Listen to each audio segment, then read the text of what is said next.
ইতিহাসের গর্ভে লুকিয়ে থাকা এক প্রাচীন সাক্ষী, স্মৃতির ভাঁজে ধরা পড়া এক স্থাপত্যের কাব্য। এটি শুধু একটি প্রাসাদ নয়, এক আত্মার আবাস, যেখানে ইতিহাস, ধর্ম ও স্থাপত্য মিলেছে এক অনন্য সংমিশ্রণে। হুগলির বুকে দাঁড়িয়ে এক দৃঢ় দ্যুতি নিয়ে কথা বলে ইমামবাড়া, এক মুসলিম সাংস্কৃতিক ঐতিহ্যের মহাকাব্য।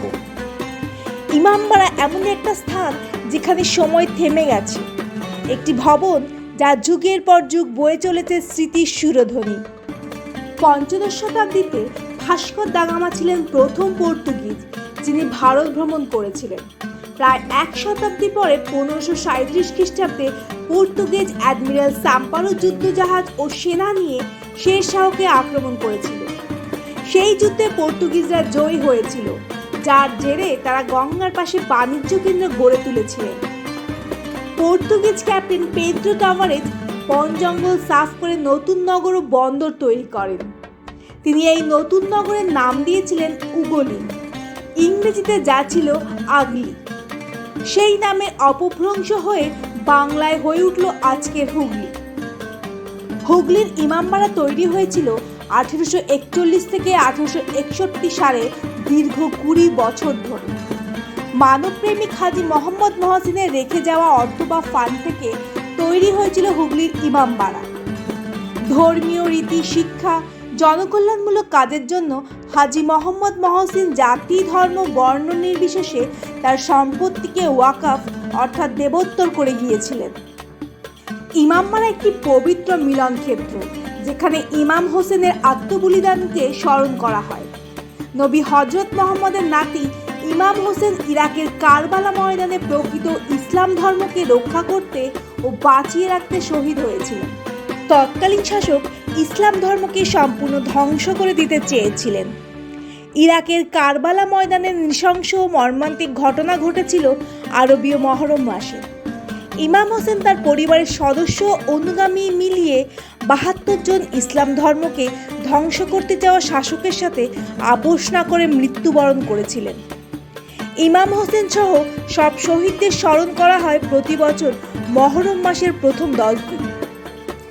ইমামবাড়ার দরজা জাতি, ধর্ম, বর্ণ নির্বিশেষে সবার জন্য খোলা। হুগলির ইমামবাড়া বিখ্যাত তার ঘড়ির জন্য।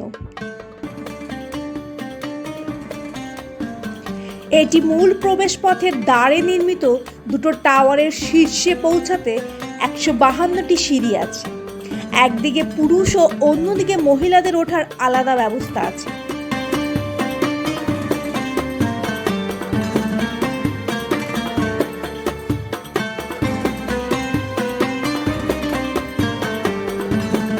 ঘড়ির দুটো কাঁটা রয়েছে, যার সাথে 3টে ঘন্টা আছে, যাদের ওজন যথাক্রমে 80 মণ, 40 মণ ও 30 মণ। এই ঘড়িতে দম দিতে সপ্তাহে 2 জন লোকের প্রয়োজন হয়। ঘড়িটির চাবিটির ওজন 20 কেজি। 1852 সালে ঘড়িটি 11,721 টাকায় কেনা হয়েছিল। Messrs Black and Harry Kong, Big Ben, London থেকে সৈয়দ কেরামত আলী এটি কেনেন।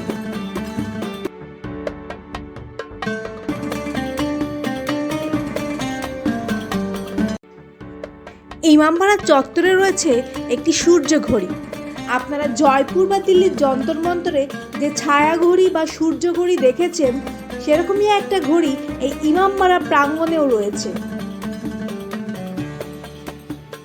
ইমামবাড়ার প্রাঙ্গণে রোদ ঝলমলে দিনে ছায়া দেখে অত্যন্ত নির্ভুলতার সাথে সময় বলে দেওয়া যায়, যা তৎকালীন সময় বিজ্ঞানের উৎকৃষ্ট উদাহরণ।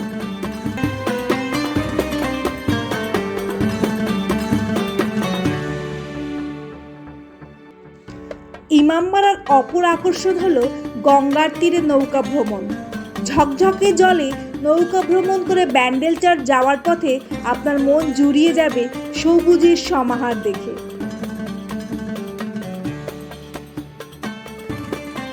এবার আপনাদেরকে একটু জানিয়ে রাখি আপনারা কিভাবে এই ইমামবাড়াতে আসবেন। শিয়ালদহ থেকে কাটোয়াগামী লোকাল ধরলে আপনারা সরাসরি এসে হুগলিঘাট স্টেশনে নামতে পারবেন। আর এই হুগলিঘাট স্টেশন থেকে মাত্র 5 মিনিটের দূরত্বেই রয়েছে ইমামবাড়া। শিয়ালদা লাইনে খুব বেশি একটা কাটোয়াগামী ট্রেন থাকে না। সেক্ষেত্রে আপনারা রানাঘাট, কৃষ্ণনগর কিংবা গেদেগামী ট্রেনে উঠে নৈহাটি নেবে ব্যান্ডেল লোকাল ধরে আপনারা সহজেই পৌঁছে যেতে পারবেন হুগলিঘাট স্টেশনে। আর যারা হাওড়া থেকে আসবেন ভাবছেন, তারা হুগলি স্টেশনে কিংবা ব্যান্ডেল স্টেশনে নেমে 15 টাকা টোটো ভাড়া দিয়ে পৌঁছে যেতে পারবেন ইমামবাড়ার গেটের সামনে। ইমামবাড়া প্রবেশের জন্য 20 টাকা এন্ট্রি ফি লাগবে। সাধারণত শুক্রবার 12টা থেকে 4টে পর্যন্ত এই ইমামবাড়া চত্বর বন্ধ থাকে।